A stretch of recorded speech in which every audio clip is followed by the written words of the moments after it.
Hello नमस्कार दोस्तों, मैं शालिग्राम सिंह आप लोग का स्वागत करता हूं अपने यूट्यूब चैनल नंदन पाठशाला में। जी हाँ दोस्तों, आज के इस वीडियो में हम लोग देखने वाले हैं बिहार विद्यालय परीक्षा समिति द्वारा जारी किए गए 10वीं क्लास का मॉडल पेपर सब्जेक्ट साइंस। जी हाँ, साइंस का मॉडल पेपर का सॉल्यूशन हम लोग आज करने वाले हैं, तो आप हमारे साथ वीडियो के अंत तक बने रहिए जिससे कि सारे क्वेश्चनों का सही आंसर आपको भी पता चल सके। तो चलिए देर न करते हुए वीडियो को हम लोग शुरू करते हैं। यहाँ पर परीक्षा से संबंधित कुछ जानकारियाँ दी गई हैं जो कि सेम इसी प्रकार का जानकारी आपको फाइनल एग्ज़ाम में मिलने वाला है। तो इन सारे बातों को आप लोग ध्यान से देख लीजिएगा और पढ़ लीजिएगा। ये जो क्वेश्चन है 1 से लेकर 80 तक क्वेश्चन पूछे गए हैं और 1 से 80 तक जो है वस्तुनिष्ठ प्रश्न है और 80 तक के क्वेश्चनों में केवल आपको 40 प्रश्नों का ही उत्तर देना है। जी हाँ, 80 में से केवल 40 प्रश्नों का ही उत्तर देना है और 40 क्वेश्चन आप लोग को छोड़ देना है। 40 से अधिक क्वेश्चनों का यदि आप उत्तर देते हैं तो वो उत्तर आपका मान्य नहीं होगा। तो देखते हैं, पहला क्वेश्चन जो पूछा गया है वह पहला क्वेश्चन है कि पौधों में जनन अंग कहाँ पाए जाते हैं। जी हाँ, पौधों में जनन अंग कहाँ पाए जाते हैं। तो जो उत्तर है आपका पहला है जड़ में, दूसरा पुष्प में, तना में, फल में। जी हाँ, तो जो पौधे होते हैं, पौधों में जो जनन अंग होता है, पौधों का जो जनन अंग होता है वो पौधों के पुष्प में पाया जाता है। जी हाँ, तो इसका जो उत्तर होगा वो बी होगा, पुष्प में। नेक्स्ट क्वेश्चन हम लोग देखते हैं। नेक्स्ट क्वेश्चन है प्रकाश संश्लेषण की क्रिया होती है। जी हाँ, प्रकाश संश्लेषण की जो क्रिया है वो किस में होती है, जंतुओं में, कवकों में, परजीवियों में या हरे पौधों में। तो प्रकाश संश्लेषण की क्रिया चूँकि आपको पता है केवल हरे पौधों में होती है और कहीं भी प्रकाश संश्लेषण की क्रिया नहीं होती है। नेक्स्ट क्वेश्चन हम लोग देखते हैं। नेक्स्ट क्वेश्चन है कि प्रकाश संश्लेषण क्रिया में ऑक्सीजन किससे बाहर निकलता है। जी हाँ, जब प्रकाश संश्लेषण की क्रिया होती है तो उस प्रकाश संश्लेषण की क्रिया में जो पौधे ऑक्सीजन रिलीज करते हैं वो ऑक्सीजन कहाँ से रिलीज होता है, जल से, CO2 से, ग्लूकोज से या डिक्टियोसोम से। तो प्रकाश संश्लेषण की क्रिया में निकलने वाला जो ऑक्सीजन है वो जल से रिलीज होता है। तो इसका जो उत्तर होगा वो होगा जल। नेक्स्ट क्वेश्चन हम लोग देखते हैं। नेक्स्ट क्वेश्चन है 4 नंबर कि जठर ग्रंथियाँ कहाँ पाई जाती है। जी हाँ दोस्तों, जो जठर ग्रंथियाँ होती है वो हमारे शरीर में कहाँ पाई जाती है, यकृत में, अग्नाशय में, मुंह में, आमाशय में।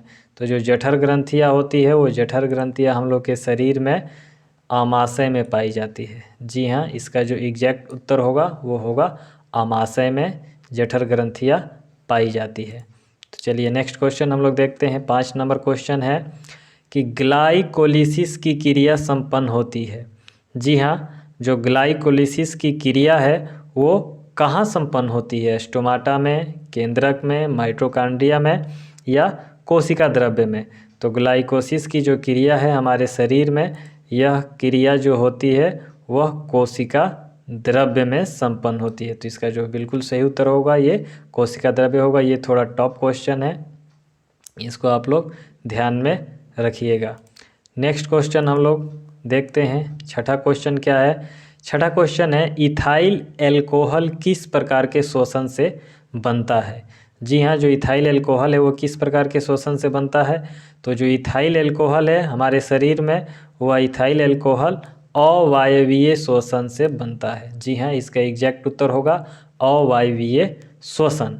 नेक्स्ट क्वेश्चन की ओर हम लोग बढ़ते हैं। तो हम लोग का जो नेक्स्ट क्वेश्चन है वो नेक्स्ट क्वेश्चन है सबसे छोटी अंतःस्रावी ग्रंथि कौन है। जी हाँ, हम लोग के शरीर की सबसे छोटी स्मॉलेस्ट इंडोक्रीन ग्लैंड, तो हम लोग के शरीर में पाई जाने वाली जो सबसे छोटी ग्रंथि है वो हम लोग के शरीर की है पिट्यूटरी ग्रंथि, जो कि हमारे ललाट पर होती है और इसे ही मास्टर ग्रंथि के नाम से भी जाना जाता है।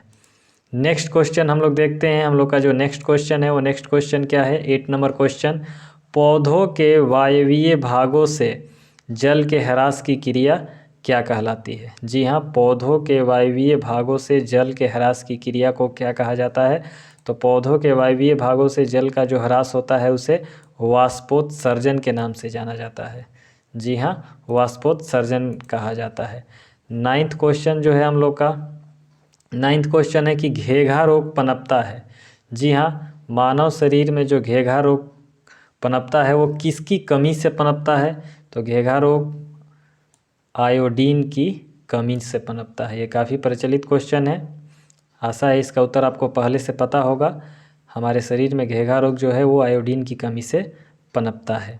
नेक्स्ट क्वेश्चन की ओर हम लोग बढ़ते हैं और नेक्स्ट क्वेश्चन देखते हैं कि हम लोग का जो नेक्स्ट क्वेश्चन है 10 नंबर, वो क्या है कि रक्त में हल्के पीले रंग के चिपचिपे द्रव को कहते हैं। जी हाँ, रक्त में पाए जाने वाले हल्के पीले रंग के चिपचिपे द्रव्य को क्या कहा जाता है? तो रक्त में पाए जाने वाले हल्के पीले रंग के चिपचिपे द्रव्य को प्लाज्मा के नाम से जानते हैं। जी हाँ दोस्तों, किसके नाम से जानते हैं? प्लाज्मा के नाम से। नेक्स्ट क्वेश्चन हम लोग देखते हैं 11 नंबर क्वेश्चन जो है, 11 नंबर क्वेश्चन है रक्तचाप मापने के उपकरण को कहते हैं। जी हाँ, रक्तचाप मापने का जो उपकरण है उसको किस नाम से जाना जाता है? तो रक्तचाप मापने के उपकरण को स्फिग्मोमैनोमीटर कहा जाता है। इसी यंत्र के द्वारा मानव शरीर के रक्तचाप को मापा जाता है। नेक्स्ट क्वेश्चन हम लोग देखते हैं 12 नंबर क्वेश्चन। 12 नंबर क्वेश्चन है वाष्पोत्सर्जन क्रिया पाई जाती है। जी हाँ, जो वाष्पोत्सर्जन की क्रिया है वो किस में पाई जाती है? जंतुओं में, पौधों में, पौधों और जंतु दोनों में, इनमें से कोई नहीं। तो वाष्पोत्सर्जन की जो क्रिया है वो वाष्पोत्सर्जन की क्रिया दोस्तों केवल और केवल पौधों में पाई जाती है। नेक्स्ट क्वेश्चन की ओर हम लोग बढ़ते हैं और नेक्स्ट क्वेश्चन देखते हैं कि निम्नलिखित में किसमें खुला परिसंचरण तंत्र पाया जाता है? जी हाँ, निम्नलिखित जीवों में किस जीव में खुला परिसंचरण तंत्र पाया जाता है? तो हम आपको बता दें, जो तिलचट्टा होता है, इस तिलचट्टा में खुला परिसंचरण तंत्र पाया जाता है। जी हाँ, ओपन ब्लड सर्कुलेशन सिस्टम पाया जाता है तिलचट्टा में। नेक्स्ट क्वेश्चन की ओर हम लोग बढ़ते हैं और नेक्स्ट क्वेश्चन देखते हैं कि हम लोग का नेक्स्ट क्वेश्चन क्या है। नेक्स्ट क्वेश्चन है कि रक्त क्या है? जी हाँ, रक्त क्या है? पदार्थ है, ऊतक है, कोशिका है, इनमें से कोई नहीं। तो हमारे शरीर में जो पाया जाने वाला रक्त है वो एक प्रकार का तरल संयोजी ऊतक है। जी हाँ, याद रखिएगा, रक्त जो है वो ऊतक है। नेक्स्ट क्वेश्चन हम लोग देखते हैं, अगला क्वेश्चन जो है 15 नंबर, मूत्र का पीला रंग किस वर्णक के कारण होता है? जी हाँ, जो मूत्र होता है मानव का, यानी उसमें जो आने वाला पीला कलर है वो किस कारण से आता है? तो मनुष्य के मूत्र का जो पीला रंग है वो यूरोक्रोम के कारण होता है। जी हाँ, इसका बिल्कुल सही उत्तर होगा यूरोक्रोम। नेक्स्ट क्वेश्चन हम लोग देखते हैं 16 नंबर क्वेश्चन है कि निम्नलिखित में कौन एक उभयलिंगी जंतु है? जी हाँ, हाथी, गाय, कुत्ता, केचुआ, इनमें से कौन सा जो जीव है वो उभयलिंगी है, यानी उसमें नर और मादा दोनों हिस्से होते हैं? तो जी हाँ, इसका एग्जैक्ट उत्तर होगा केचुआ। केचुआ जो है वह उभयलिंगी जंतु है, इसमें नर और मादा दोनों हिस्से होते हैं। नेक्स्ट क्वेश्चन की ओर हम लोग बढ़ते हैं और 17 नंबर क्वेश्चन देखते हैं कि यूरिया रक्त में कहाँ से प्रवेश करती है? जी हाँ, जो यूरिया होती है वो हमारे रक्त में कहाँ से प्रवेश करती है? वृक्क, फेफड़ा, यकृत, इनमें से कोई नहीं। तो हम लोग के शरीर में जो यूरिया है वह यूरिया यकृत से प्रवेश करती है। तो इसका जो एग्जैक्ट उत्तर होगा वो होगा यकृत। हमारे शरीर में यूरिया का जो प्रवेश है वो यकृत से होता है। नेक्स्ट क्वेश्चन हम लोग देखते हैं 18 नंबर क्वेश्चन, जैव आवर्धन प्रदर्शित करने वाला रसायन है। जी हाँ, हम लोग के शरीर में जैव आवर्धन किस रसायन के द्वारा होता है? CFC, ATP, DDT, इनमें से कोई नहीं। तो हम आपको बता दें कि जो DDT है यह जैव आवर्धन प्रदर्शित करने वाला रसायन है, क्योंकि इसको हमारा शरीर संश्लेषित नहीं कर पाता है, अर्थात पचा नहीं पाता है, जिसके कारण ये हमारे शरीर में धीरे धीरे जमा होते रहता है, इसीलिए इसे जैव आवर्धन कहा जाता है। नेक्स्ट क्वेश्चन हम लोग का है कि निम्नलिखित में कौन एक प्राथमिक उपभोक्ता है? जी हाँ, इसमें इन चारों ऑप्शनों में से किसे हम प्राथमिक उपभोक्ता कहेंगे? प्राथमिक उपभोक्ता उसको कहा जाता है जो घास फूस खाकर अपना जीवन व्यतीत करता है। तो इसमें जो शाकाहारी जीव होते हैं, ये शाकाहारी जीवों को प्राथमिक उपभोक्ता कहा जाता है। नेक्स्ट क्वेश्चन हम लोग देखते हैं 20 क्वेश्चन 20 नंबर क्वेश्चन जो है वो है कि निम्नलिखित में कौन एक भूमिगत जल का उदाहरण है। जी हाँ, निम्नलिखित में से कौन भूमिगत जल का उदाहरण है। नदी, तालाब, समुद्र, कुआं। तो जो कुआं होता है ये भूमिगत जल का उदाहरण है, क्योंकि कुआं में जो जल है वो भूमि के अंदर से आता है। अगला क्वेश्चन 21 क्वेश्चन है, प्राकृतिक चुनाव द्वारा जीवों का विकास कहलाता है। जी हाँ, प्राकृतिक चुनाव द्वारा जीवों के विकास को क्या कहा जाता है। तो प्राकृतिक चुनाव द्वारा जीवों के विकास को डार्विनवाद कहा जाता है, क्योंकि चार्ल्स डार्विन ने ही प्राकृतिक चुनाव द्वारा जीवों के विकास के सिद्धांत का प्रतिपादन किया था। नेक्स्ट क्वेश्चन हम लोग देखते हैं 22 नंबर क्वेश्चन, हरे पौधे कहलाते हैं। जी हाँ, हरे पौधों को क्या कहा जाता है। तो हरे पौधों को उपभोक्ता कहा जाता है। जी बिल्कुल नहीं, उत्पादक कहा जाता है। जी हाँ, हरे पौधों को उत्पादक कहा जाता है, क्योंकि ये जो होते हैं उत्पादन का कार्य करते हैं। नेक्स्ट क्वेश्चन हम लोग देखते हैं 23 क्वेश्चन, अंडोत्सर्ग का कारण है। जी हाँ, मानव में जो अंडोत्सर्ग है यानी जो मादा होती है उसमें अंडोत्सर्ग किस कारण से होता है। LH, एस्ट्रोजन, FSH या इनमें से कोई नहीं। तो स्त्री जो होती है, स्त्री में अंडोत्सर्ग का जो कारण होता है वो LH रसायन होता है। LH के कारण ही वो अंडोत्सर्ग उत्पन्न करती है। नेक्स्ट क्वेश्चन है हम लोग का, नेक्स्ट क्वेश्चन हम लोग देख लेते हैं 24 क्वेश्चन है कि लैंगरहैंस की दीपिकाएं कहाँ पाई जाती है। जी हाँ, जो लैंगरहैंस है उसकी दीपिकाएं कहाँ पाई जाती है। अंडाशय में, आमाशय में, अग्नाशय में या वृक्क में। तो जो लैंगरहैंस है, लैंगरहैंस की दीपिकाएं हम लोग के शरीर में जो है वो अग्नाशय में पाई जाती है। जी हाँ दोस्तों, इसका जो सही उत्तर होगा वो सही उत्तर है अग्नाशय में। नेक्स्ट क्वेश्चन हम लोग देखते हैं 25 क्वेश्चन कि थायरॉक्सिन हार्मोन के संश्लेषण में निम्नलिखित में किसका होना आवश्यक है। जी हाँ, किसकी उपस्थिति से थायरॉक्सिन हार्मोन्स का संश्लेषण होगा। Iron, manganese, chlorine, iodine. तो जी जो थायरॉक्सिन हार्मोन है वो हमारे थायराइड ग्रंथि से स्रावित होता है, और इसके संश्लेषण के लिए जो प्रमुख तत्व है वो है आयोडीन। तो इसका बिल्कुल जो सही उत्तर होगा वो सही उत्तर है आपका आयोडीन। अगला क्वेश्चन हम लोग देखते हैं, निश्चल कणिकाएं पाई जाती है। जी हाँ, निश्चल कणिकाएं कहाँ पाई जाती है। तो निश्चल कणिकाएं मनुष्य के शरीर में न्यूरॉन में पाई जाती हैं। जी हाँ, निश्चल कणिकाएं जो है न्यूरॉन का ही हिस्सा है। ये थोड़ा टॉप श्रेणी का क्वेश्चन है, आप लोग इसे ध्यान में रखिएगा। नेक्स्ट क्वेश्चन हम लोग देखते हैं, मानव मस्तिष्क का वजन होता है। जी हाँ, मस्तिष्क का वजन अक्सर पाउंड में देता है, लेकिन यहाँ केजी में दिया है। तो पाउंड में लगभग 3 पाउंड के आसपास होता है। तो 3 पाउंड आपका 1350 ग्राम के आसपास हो जाएगा। यहाँ पर जो एग्जैक्ट उत्तर मैच कर रहा है वो है 1.2 से 1.4 केजी। तो मस्तिष्क का जो वजन होता है 1.2 से 1.4 केजी के बीच में होता है। नेक्स्ट क्वेश्चन हम लोग देखते हैं 28 क्वेश्चन है, निकट दृष्टि दोष अथवा दूर दृष्टि दोष के निवारण हेतु प्रयुक्त लेंस द्वारा बना प्रतिबिंब होता है। जी हाँ, चाहे निकट दृष्टि दोष हो या दूर दृष्टि दोष हो, दोनों दोषों को दूर करने के लिए जिस लेंस का व्यवहार किया जाता है उस लेंस द्वारा जो बना प्रतिबिंब होता है वो कैसा होता है।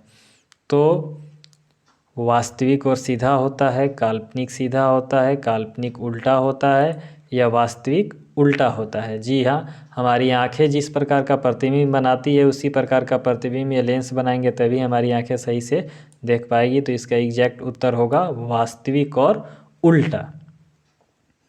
नेक्स्ट क्वेश्चन हम लोग देखते हैं 29 क्वेश्चन, साइड मिरर के रूप में निम्नलिखित में कौन प्रयुक्त होता है। जी ये बहुत ही बार पूछा गया क्वेश्चन है कि साइड मिरर के रूप में किस दर्पण का उपयोग होता है। तो साइड मिरर के रूप में हमेशा उत्तल दर्पण का उपयोग होता है।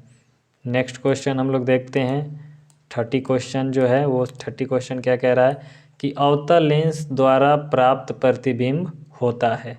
जी हाँ, अवतल लेंस जो होता है, अवतल लेंस द्वारा प्राप्त जो प्रतिबिंब है वो कैसा होता है, आभासी, सीधा, छोटा, इनमें से सभी। तो इनमें से जो सभी है ये आपका एग्जैक्ट उत्तर होगा, क्योंकि जो अवतल लेंस होता है वो किसी वस्तु का आभासी, सीधा तथा छोटा प्रतिबिंब बनाता है। तो इनमें से सभी जो ऑप्शन है ये सही होगा। नेक्स्ट क्वेश्चन हम लोग देखते हैं 31। ऊर्जा का एसआई मात्रक है। जी हाँ, ऊर्जा का एसआई मात्रक कौन सा है? तो ऊर्जा का एसआई मात्रक जूल है। नेक्स्ट क्वेश्चन हम लोग देखते हैं 32। आकाश का नीला रंग होना किस परिघटना का उदाहरण है? तो आकाश का जो नीला रंग है वो प्रकाश प्रकीर्णन के कारण होता है, क्योंकि प्रकाश प्रकीर्णन में क्या होता है, प्रकाश छितरा जाता है, और चूँकि बैगनी रंग का प्रकाश बैगनी रंग का तरंगदैर्घ्य सबसे कम होता है, इसके कारण ये सबसे ज़्यादा बिखरता है, और इसी के कारण पूरा आकाश जो है हमको नीला दिखाई देने लगता है। नेक्स्ट क्वेश्चन जो है, नेक्स्ट क्वेश्चन 33। सामान्य नेत्र के लिए स्पष्ट दृष्टि का न्यूनतम दूरी होता है। तो एक सामान्य नेत्र के लिए स्पष्ट दर्शन की जो न्यूनतम दूरी है वो 25 सेंटीमीटर होती है। तो इसका जो एग्जैक्ट उत्तर होगा वो सी होगा, 25 सेंटीमीटर। नेक्स्ट क्वेश्चन हम लोग देखते हैं 34 क्वेश्चन जो है, किसी उत्तल लेंस का फोकसांतर 25 सेमी है तो उसकी क्षमता होगी। जी हाँ, किसी उत्तल लेंस का फोकसांतर 50 सेंटीमीटर है।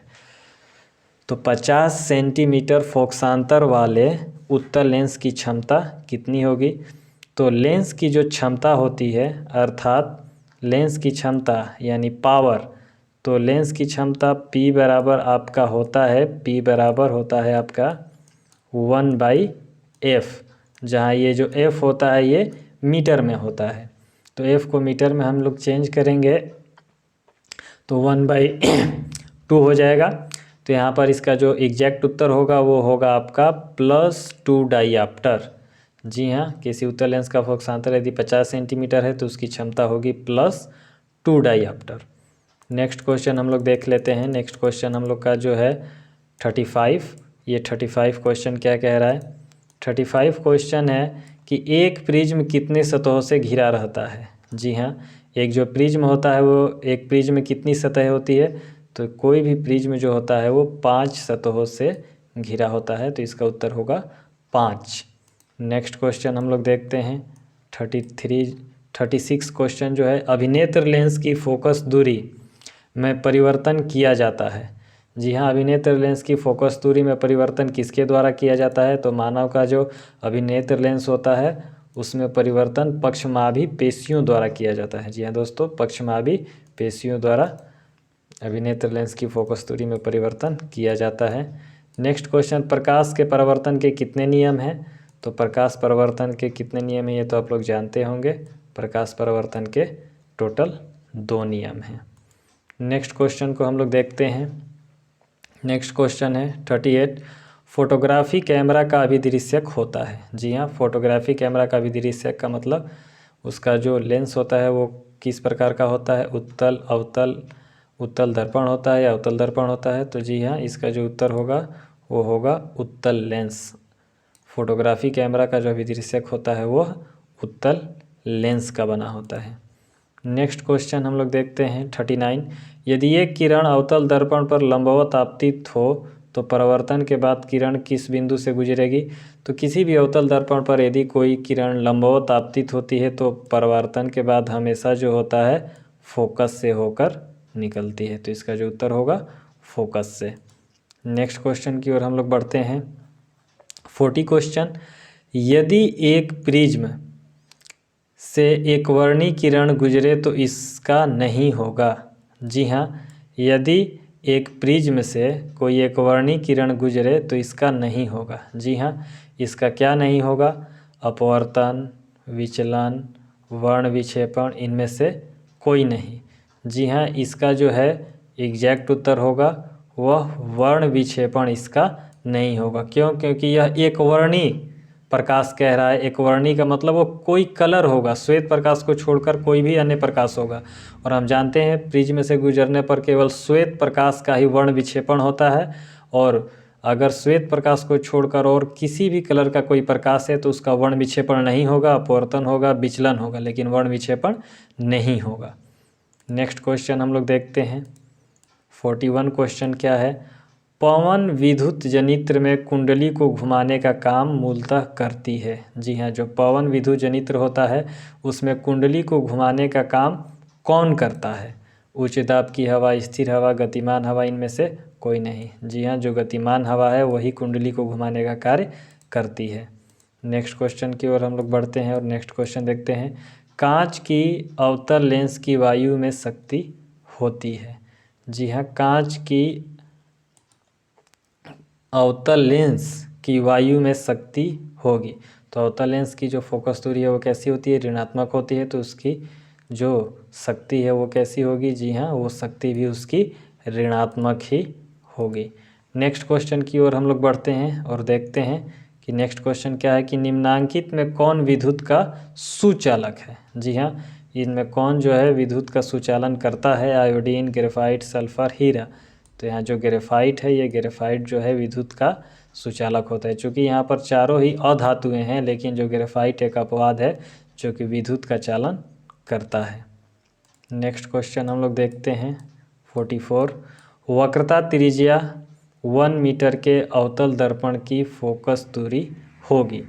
जी हाँ, वक्रता त्रिज्या 1 मीटर, 1 मीटर का मतलब 100 सेंटीमीटर है। तो इसकी फोकस दूरी होगी, तो फोकस दूरी बराबर होता है r/2। तो 100/2 बराबर होगा आपका यहाँ पर 50 सेंटीमीटर। जी हाँ, इसका जो उत्तर होगा वो होगा 50 सेंटीमीटर। नेक्स्ट क्वेश्चन हम लोग देखते हैं। सघन माध्यम से विरल माध्यम में जाती हुई किरण अभिलंब से विचलित हो जाती है। जी हाँ, जब कोई किरण सघन माध्यम से विरल माध्यम में जाती है तो वो अभिलंब से विचलित हो जाती है। किस प्रकार से विचलित होती है? दूर जाएगी, अभिलंब के साथ संपाती होगी, अभिलंब के नज़दीक आएगी, इनमें से कोई नहीं। तो सघन माध्यम से विरल माध्यम में जाते समय जो किरण होती है वह अभिलंब से दूर हट जाती है। जी हाँ, अभिलंब से दूर हट जाती है।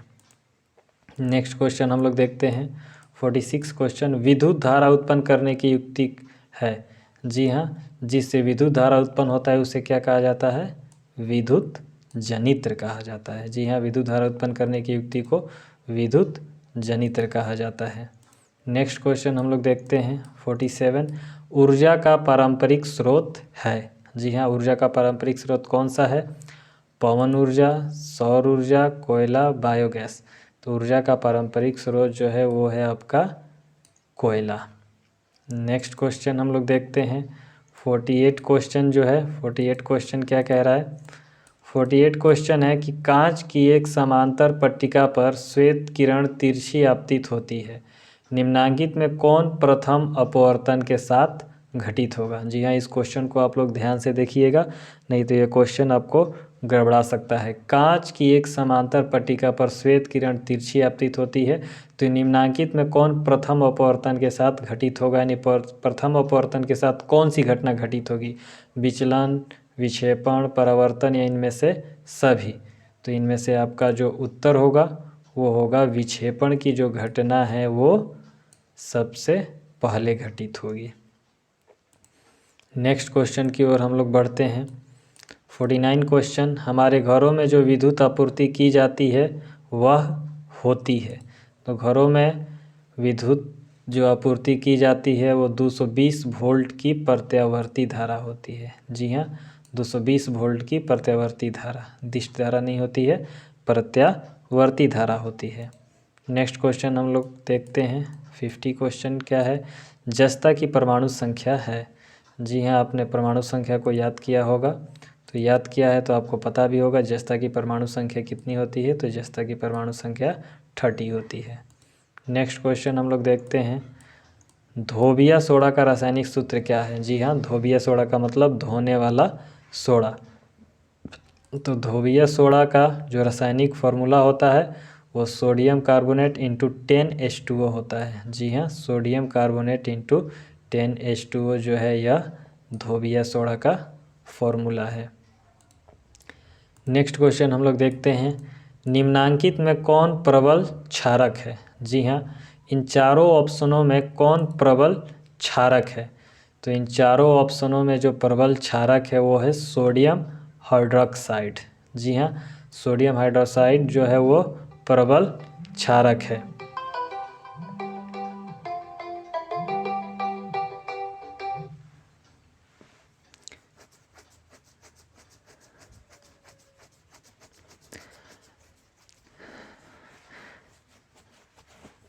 जी हम लोग का नेक्स्ट क्वेश्चन है कि निम्नांकित में कौन प्रबल क्षारक है।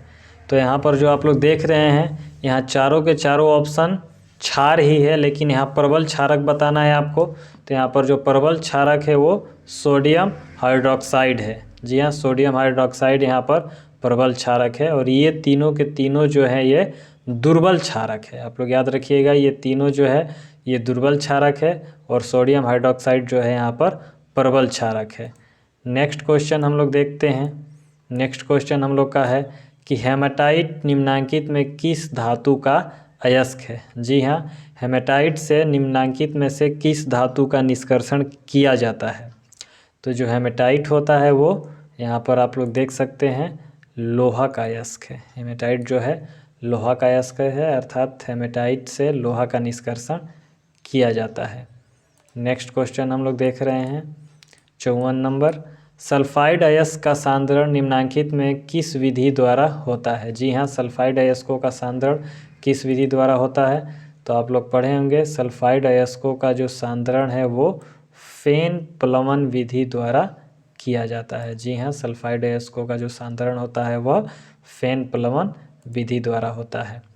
नेक्स्ट क्वेश्चन हम लोग देखते हैं कि अभिक्रिया 2Zn+O2 2ZNO किस प्रकार की अभिक्रिया का उदाहरण है। जी हाँ, यह किस प्रकार की अभिक्रिया का उदाहरण है। तो यह उपचयन अभिक्रिया है। जी हाँ, उपचयन का मतलब होता है ऑक्सीडेशन, यानी यह ऑक्सीकरण अभिक्रिया है, क्योंकि यहाँ पर ऑक्सीजन का क्या हो रहा है, संयोग हो रहा है Zn के साथ। तो इस प्रकार से यह ऑक्सीकरण अभिक्रिया है।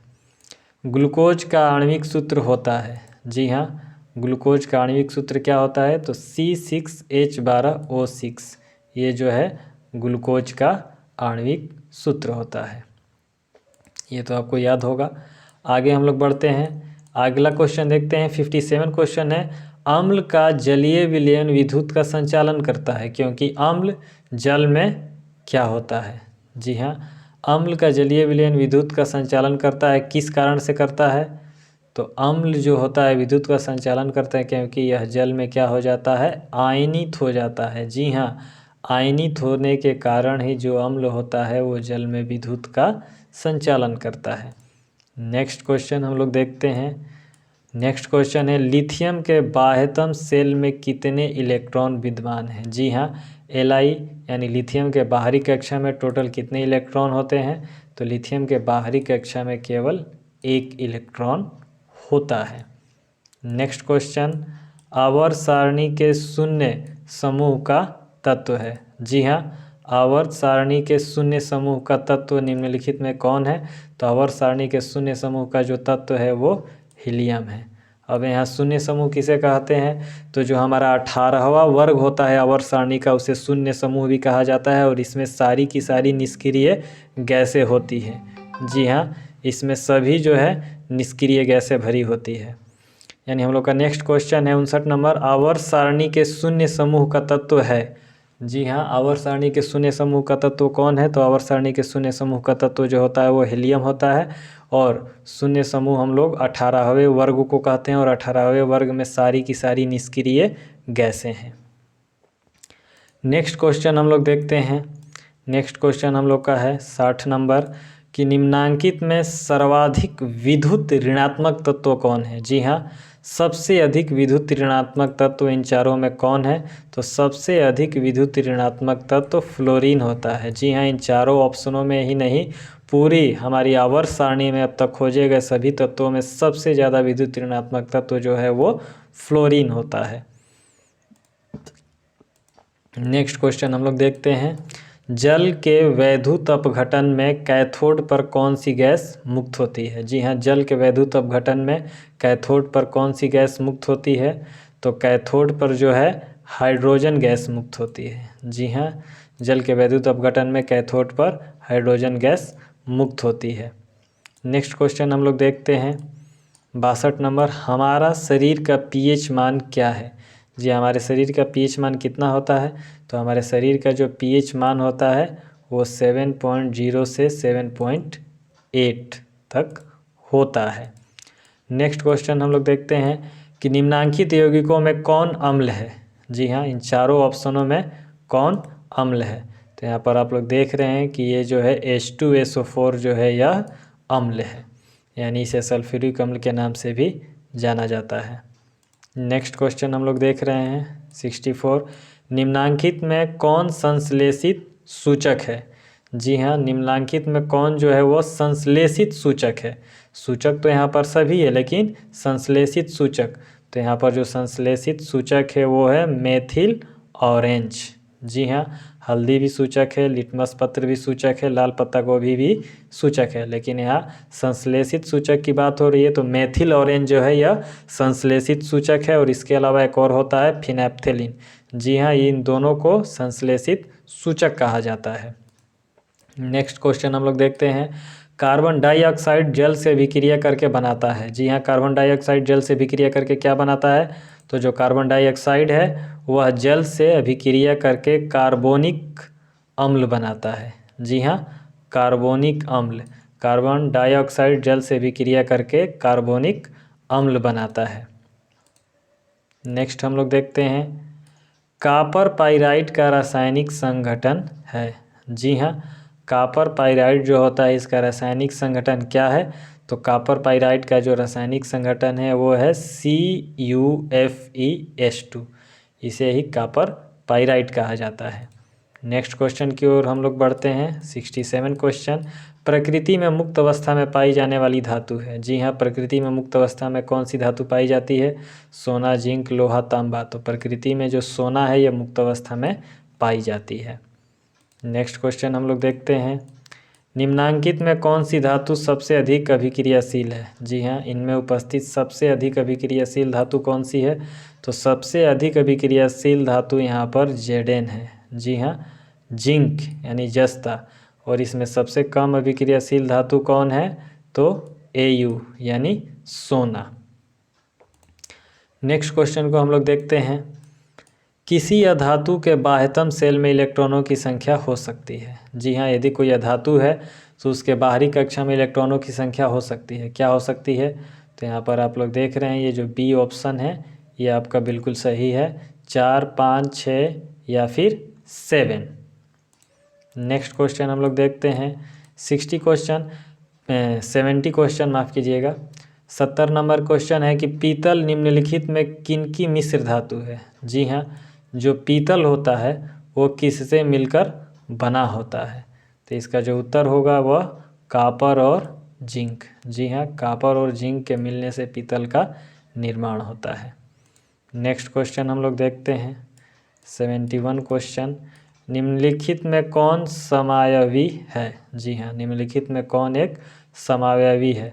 जी हाँ, समावयवी की पहचान करने के लिए आपको पुस्तक का गहन से अध्ययन करना पड़ेगा, तभी आपको पता चलेगा कि इसमें जो है समावयवी कौन है। तो यहाँ पर हम आपको बतला दें, यहाँ पर जो सी ऑप्शन आपको दिखलाई दे रहा है, एथिल एल्कोहल और डाई मेथिल ईथर, ये जो होते हैं ये समावयवी होते हैं।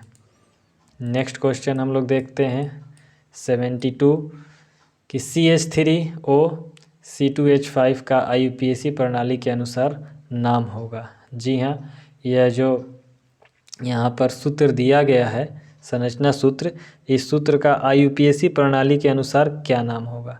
तो इसका IUPAC प्रणाली के अनुसार मेथॉक्सी एथेन होगा, क्योंकि यहाँ पर शुरू में मेथेन है तो ये मेथॉक्सी हो जाएगा और उसके बाद यहाँ पर एथेन है तो यह मेथॉक्सी एथेन इसका एग्जैक्ट उत्तर होगा। नेक्स्ट क्वेश्चन की ओर हम लोग बढ़ते हैं और नेक्स्ट क्वेश्चन देखते हैं 73 क्वेश्चन है, लोहे की अभिक्रिया भाप से कराने पर लोहे का कौन सा ऑक्साइड बनता है? जी हाँ, जब लोहा भाप से अभिक्रिया करता है तो वह कौन सा ऑक्साइड बनाता है? तो जब लोहा भाप से अभिक्रिया करता है तो वह बनाता है फेरस ऑक्साइड। जी हाँ, Fe3O4 का निर्माण करता है लोहा, कब? जब ये भाप से अभिक्रिया करता है। नेक्स्ट क्वेश्चन हम लोग देखते हैं 74 क्वेश्चन, एक तत्व की परमाणु संख्या 16 है, आवर्त सारणी में इस तत्व की वर्ग संख्या क्या है? जी हाँ, तत्वों का आवर्ती वर्गीकरण यदि आपने ध्यान से पढ़ा होगा, अगर समझा होगा तो आपको पता होगा कि एक तत्व की परमाणु संख्या 16 है तो आवर्त सारणी में इस तत्व की वर्ग संख्या क्या है, तो उस तत्व की वर्ग संख्या भी आपका 16 होगा। जी हाँ, इसका उत्तर होगा 16।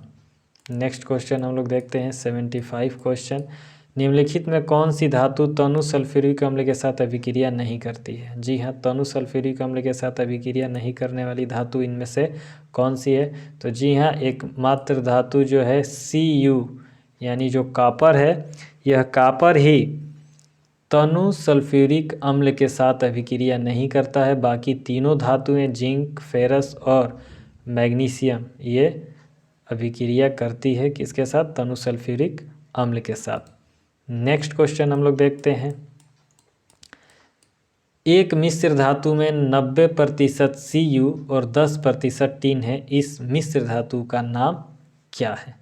जी हाँ, आप लोग बतलाइए इस मिश्र धातु का नाम क्या है। हम आपको हिंट दे देते हैं, अधिकतर जो खेल प्रतियोगिताएं होती है जो उसमें मेडल होते हैं वो उसी मिश्र धातु के बने होते हैं। तो आप लोग बतलाइए, सोल्डर, ब्रॉन्ज, पीतल या जर्मन सिल्वर क्या होगा।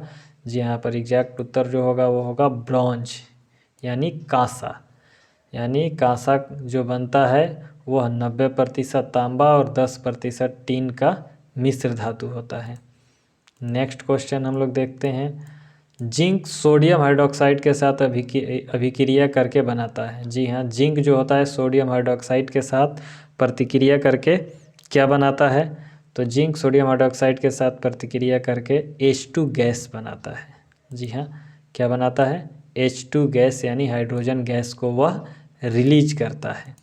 नेक्स्ट क्वेश्चन देख लेते हैं, निम्नलिखित में कौन सी धातु वायु में उच्च ताप पर गर्म किए जाने पर भी ऑक्सीजन से संयोग नहीं करती है। जी हाँ, इनमें से कौन सी धातु वायु के उच्च ताप पर गर्म किए जाने पर भी ऑक्सीजन के साथ संयोग नहीं कर सकती है, तो वो कौन सी धातु है आप बतला सकते हैं। जी हाँ, यहाँ पर वो धातु है Ag। जी हाँ, यानी चांदी। चांदी जो है उच्च ताप पर भी वायु के साथ गर्म करने पर यह उससे ऑक्सीजन से अभिक्रिया नहीं कर पाती है। नेक्स्ट क्वेश्चन हम लोग देखते हैं 79, अयस्क में उपस्थित अपद्रव्य कहलाते हैं। जी हाँ, अयस्क में उपस्थित जो अशुद्धियाँ होती है, जो अपद्रव्य होते हैं, उनको क्या कहा जाता है। जी हाँ, उनको गैंग कहा जाता है। गैंग का मतलब अशुद्धि भी होता है या अतत्व भी होते हैं जो कि उसकी शुद्धता को खराब कर देते हैं। नेक्स्ट क्वेश्चन हम लोग देखते हैं 80 क्वेश्चन है, निम्नलिखित में किस गुण के कारण धातुओं के तार बनाए जाते हैं। जी हाँ, धातुओं के तार बनाने का जो कारण है वो क्या है, आघातवर्धनीयता, उष्मीय चालकता, तन्यता या कठोरता। जी हाँ, यहाँ पर हमारे दृष्टि से ये जो तन्यता वाला गुण है, इसी कारण से धातुओं के जो है तो वो तार बनाए जाते हैं, क्योंकि यह इसमें तन्यता ज़्यादा होती है और यह लंबी लंबी दूरी पर भी आसानी से लोड को सहन कर सकता है। तो इस प्रकार 1 से लेकर 80 तक के हमने क्वेश्चनों को देखा। यदि आपको हमारा वीडियो पसंद आया हो और हमारे वीडियो को देखने से आपको थोड़ा सा भी लाभ पहुंचा हो तो कृपया वीडियो को लाइक करें, कमेंट करें और इस वीडियो को अधिक से अधिक अपने दोस्तों के साथ शेयर करें ताकि वो भी मॉडल के पेपर के क्वेश्चनों को अच्छी तरह से हल कर सके और इनका सही उत्तर जान सके। तो आप हमारे चैनल को सब्सक्राइब कर लीजिए, क्योंकि बिहार बोर्ड द्वारा जारी किए जाने वाले जितने भी मॉडल पेपर होंगे, जितने भी विषय होंगे, उन सारे विषयों का हम आपके लिए सॉल्यूशन लाने वाले हैं। धन्यवाद।